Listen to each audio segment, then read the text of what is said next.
Hello, I'm back again. And yes, the IPL has started, and something that I have been very, very excited to support RCB for. What more can I ask? As a big cricket fan, I wanted India to win the T20 World Cup, which they did. And the past 20 days has been phenomenal. And then came IPL start yesterday, and what happened? RCB won it and won it extremely convincingly. So yeah, it was a fantastic start. And since I am a die-hard RCB and a Virat Kohli fan, I just simply enjoyed the match totally yesterday. So the way we will do the IPL reviews is going to be one team at a time, unlike the previous format where we were talking only, of course, about India cricket team. We were looking at the top positives, and we were looking at areas of improvement.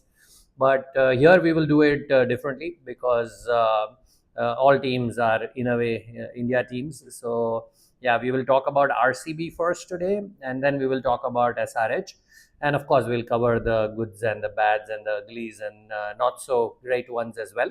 So yes, so RCB, of course, started like champions. I am a big fan of Mo Bobat, who is the director of cricket at RCB. He's a very, very smart tactician and somebody who is very strategically shrewd. So I think that's something that helped RCB pull off trophies in both men and women WPL, IPL as well. So I think it's something that I am quite happy seeing his success, because he deserves it. He's a very smart guy, and hence he is the director at RCB, and hence he holds that position. So again, what happened was that RCB had to start, and they had to start without their ace bowler, who is Josh Hazelwood from Australia. So something that everybody thought that without Josh, it's going to be a different RCB team, because Josh was clearly a big difference between RCB winning the trophy and possibly not. Because of his valuable contributions with the ball up front as well as at the back end. So I think that was a big question mark, but Mo Bobat and the entire team at RCB proved that they are very, very smart, and then they know the like for like replacements as well. So who they got in place of Josh Hazelwood did exactly the same job that Josh would have possibly done had he been a part of the team.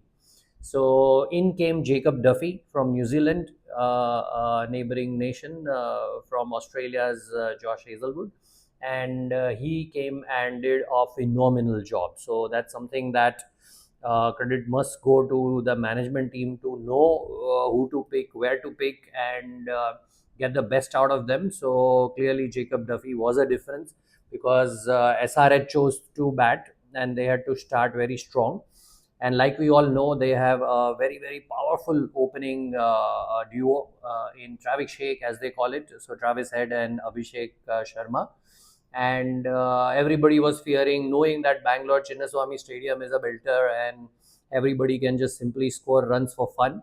So that was the big fear. Everybody was thinking SRH might pull off a 250, but nothing of that sort happened. And all thanks to smart tactics that RCB had in play, the way they came out, the way they got three wickets quickly inside the power play, and the way they, of course, operated with a very smart bowling plans. So they were very clear in the way they went about the business. They bowled typically the test match lengths. They didn't allow anything full that the Travis Sheikh or anybody from SRH team could hit out and get big runs. So I think it was a very, very smart plan that RCB team came up with, and it paid rich dividends. And Jacob Duffy, as we all know, he was the number one T20 bowler in 25, and he had a very forgettable World Cup. He could not do very much for New Zealand, but he came into RCB, and the first match, bang, he was the player of the match, and rightly so, and got those critical three wickets that has helped RCB to kind of stall the strong batting lineup that SRH has. So that clearly was a big positive. Second was, of course, to also further bowl out Jacob Duffy completely. So giving 4 overs up front. Very rarely do you come across teams do that. But that again was a very smart strategic move to get all the overs of Jacob Duffy out. And because we have this sort of, I would call it a strange impact player rule. He was subbed out. So he bowled his 4 overs and went away and put up his feet and said, I have done my job. And he actually did. But and hence they could get DDP, which is Devdutt Padikkal, and he also played an amazing job for RCB when he came to bat higher up the order. And such was the match that almost everything RCB did went their way, and they literally acted like true champions. They are defending the title that they won last year. So, and they looked every bit that team who's looking very, very strong and dominating. So, getting Duffy out, subbed out very quickly inside the eighth over of the match was a smart tactical ploy. And thereafter, the beauty was that RCB kept picking wickets. So, you had so many bowlers who came in and chipped in, contributed. Suyash picked up a couple of wickets. You also saw Romario Shepherd pick up wickets. So, like that, they made sure that SRH was down to 9 wickets at the very end. And hence, because as you all know, T20 matches are all about picking wickets more than containing runs, because you can't do that beyond a point for an over or two. You can, but not for the entire 20 overs. So picking wickets is the only way to slow down a team, and they did that beautifully well. And what SRH managed was 202, which was never enough, because Chinnaswamy is of course known for very, very high scores. And of course, RCB, the way the batting lineup is and the form that they are in, I think that was never going to be enough. So I think that was a very smart thing that they did. And coming to, besides their bowling, coming to the catching, fielding, wow, that was something to behold, as breathtaking. It was for Phil Salt to take those 2 catches. Both, of course, were of their best batsmen. Heinrich Klaassen and Ishan Kishan, both were caught by Phil Salt on the boundary. And the first catch, of course, of Heinrich Klaassen was also difficult, but he took it tumbling right at the edge of the boundary, and it went for a review and looked a little dicey. But then eventually, because the Toblerone didn't move, so it went in his way, and the catch was declared legal. So that was very nice. But the second catch, oh my God, that was something outstanding. He was running on the boundary. Ishan Kishan had hit the ball extremely well, and the way he just flew, jumped in the air and stick his hand out, and he caught the ball. It was outstanding. I think it requires phenomenal amount of athleticism to be able to reach out to that ball, and secondly also reflexes to know when to jump and get it right. So it was outstanding. So catching was superb, barring one little blip of Virat missing a catch, which is an absolute rarity. But then, of course, he picked up another catch of Aniket, which made sure that he sort of made up for his sort of blip that he saw on the field. But RCB on field was also outstanding. Then came batting, and in batting, RCB was exactly adopting the same template as what Team India has done. So they went hell for leather from the word go, and of course Virat was also party to it. And DDP, he played amazingly well. He was the impact player, came in for Jacob Duffy, and he played definitely an impactful innings and worth calling impact sub. So came in and scored about 61 odd runs in some 27 balls or so. So that was outstanding. I think the way he played, and he's a very, very elegant player. If you observe him, he's got the height, he's got the reach, long levers. He can literally be very, very classy and can also be very destructive. It's just a pity that he's never managed to pull off performances like the one last night. But clearly, if he were to keep going at the same manner that he did yesterday, I think he will be a player to watch out for this IPL. And he might just end up being one of the finest stars of IPL this year. So keeping the fingers crossed for DDP, because the better he plays, the higher are the chances of RCB to defend the title. And I am all for RCB. So that was outstanding. And then came the man, a man you can depend on, a man who is pure magic, the chase master. How many names do you give him? You know, he's a legend, of course, and the way he's able to do it, invariably every other time, he's phenomenal. I mean, of course, it's easier said than done. It's so easy for me to sit here and talk about it. It's so easy for all of us to talk about it, but the kind of good work he puts in, his work ethics, his fitness, his belief in the Almighty, his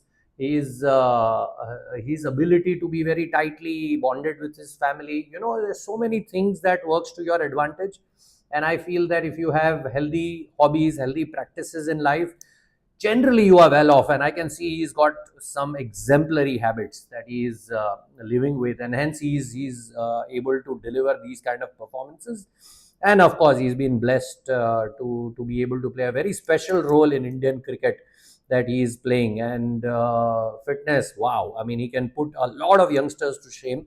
The way he runs, the way he sprints around the field, so he was pure class. And I am a die-hard Virat fan. He's very inspirational figure. There is so much that I would have learned from him in terms of life in general, and how to handle tough situations, and how to be humble when you are doing exceedingly well. So that was absolutely a desire I had when we started the match, and I was hoping that he plays the way he did, and he did.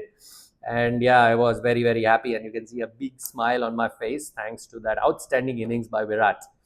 And later on, Rajat Patidar, that captain of RCB, also came in, and he also played a fantastic knock. He was extremely aggressive. His strike rate would have been 250, close to 300, and he played like a champion. He is also somebody who's definitely deserving this position of a captain, and he's playing and leading by example. So that was all for RCB. I think they finished the match brilliantly well, and what a great start to the campaign. But now let's talk about SRH, Sunrisers Hyderabad. A very nice team, a team who actually taught the whole world on how to play T20 cricket. I would like to give it to them for that, because they were amongst the first ones to really go that aggressive that they could consistently score to 50 plus scores almost invariably in a lot of matches in the tournament. And thereafter, a lot of teams started following that template, and now we see a lot of international teams doing that. So kudos to them for that, but they could not, of course, pull off a similar performance. And despite their top three failing, or rather barring Ishan Kishan, the major batsman failing, I think they could still reach 200, which is a good sign in a way. But the concern yesterday was Ishan Kishan's captaincy. He, of course, the big positive is that he batted brilliantly well and carried his World Cup form into the match, and was superb to watch. I think he's now delivering consistently and making us all proud for the way he is. But his captaincy was rather ordinary. If a person like me, who is like only a very active follower of cricket and played a little bit of cricket, if I could tell it, I don't know how SRH management saw Ishan as the right guy. Maybe because he's also led his Ranji team, and maybe hence they thought that yeah, he's a good leadership material. But at least yesterday it was not on display. I'll tell you a number of things that happened which were very funny, surprising. First things first, when you are a wicket keeper and if you let 8 byes go, twice he could not collect the ball, which was fairly ordinary wicket keeping that one needed to have. So that does not infuse confidence. When you are the leader, you need to lead by example. Of course, you can have an odd off day, but the way those balls went away past him was feeling like he is not even a club cricket player. So that was one. So that was more on the personal side on the field. But barring that, there were so many questionable decisions. Like, for example, getting Nitish Reddy up the order ahead of Heinrich Klaasen. I mean, why would you let a Klaasen kind of a player come after Nitish? And Nitish Reddy has typically always batted at the number 6, number 7 position, where he comes and belts the ball. And Nitish was asked to come up the order. I think he came at number 4, which I don't know, was very, very surprising. And Nitish, of course, could not do anything. He could not. He just tried to hoik a ball and shot it straight up in the air and got out. So that was one strange thing about his captaincy. Second, again, Nitish Reddy getting him to open the bowling for SRH. Now, when you know that you've not put a great score, 202 was pretty average on that kind of a wicket and with this kind of a RCB batting lineup. And instead of opening with a strong full-time bowler, they chose Nitish Reddy to open the innings and gave him 2 overs. And that, of course, meant that he was not a wicket-taking option at all. And you had, of course, the likes of Jaydev Unadkat, you had David Payne, you had Harshal Patel. These are some really good names in Indian cricket who could have really done great service to SRH to pick up a few wickets up front. If they had to have any realistic chance of winning the match, they had to pick wickets the way RCB picked wickets at the very beginning. But they got Nitish Reddy to open. So that was again a very average decision taken by the captain. Then when it came to, let's say, fielding, he took 2 reviews. Ishan took 2 reviews. Of course, you are allowed only 2 reviews in an IPL match per innings. He took 2 reviews for wide. Now imagine, why would you want to waste your reviews for a wide, which is only a 1 run or maybe a 1 ball that you are trying to save, and getting and wasting. And they were not, I mean, even on the face of it, it didn't look like a very convincing call. It didn't look like, yeah, you should try, this, you can save this wide. So it was very funny, one should try and use the review for a wicket taking opportunity rather than saving a wide. That was really strange, number one. Number two, that those reviews should have been taken even for a wide. I mean, Dhoni has done it, even a lot of other captains have done it. But when it's a really tight match, so if somebody wants, like, let's say 10 runs in the last 6 balls, and if somebody gives a wide, then you review the wide, because then that's going to save that ball, and it's going to be a dot ball most likelihood because it's just gone away. So there is a very high probability of getting the review right, and then if you get it right, then the impact is much better. Whereas here there was no such thing. Both the times when he took the review, there was no scoreboard pressure. That 1 ball saved would have made no difference whatsoever. So all in all, very, very ordinary captaincy, and clearly this is where you felt that Pat Cummins was dearly missed, because he is a master. I admire his captaincy. He is one of the better captains that I have seen in my entire watching career, so to speak. So he is somebody who's a very smart captain tactically also, and also his intuitions are very strong, and he makes some really interesting moves. And who can forget that amazing 2023 World Cup final in Ahmedabad, where India looked unstoppable, and clearly we were the favorites and we could have so easily won, but for Pat Cummins' smart bowling tactics the other day that he used, and clearly it was missed. And besides his captaincy, of course, his bowling also was missed. So SRH would be so much lesser a team if they are not able to get a Pat Cummins kind of a fast bowler. So yeah, I think in SRH's standpoint, they need to really get the captain back. Pat Cummins has to be back, and he has to lead this team into something better. Because as they say, if you've got great batsmen, they can win you matches. But if you've got great bowlers, then you can win tournaments. And if SRH has to stand a chance to win this, they need to really tighten up their screws in the bowling department, because that was pretty ordinary, and that's something that one can not miss at all, to kind of see such a ordinary bowling performance. But the good bit for SRH, of course, besides Ishan Kishan, was Aniket Verma. Outstanding. He batted so brilliantly well, and I clearly remember he batted as well as he did last night, even the last year in IPL. I think he's a guy to watch out for. SRH has a great find in Aniket. And for all you know, he might also do well for India if chosen ahead of this power pack lineup someday. But he played brilliantly well, very cool, calm head, and he has got all the skills necessary to make it big in IPL for sure, and eventually, of course, for India if he gets chosen. But yeah, all in all, a fantastic start to the IPL campaign, and I'm a very happy RCB follower.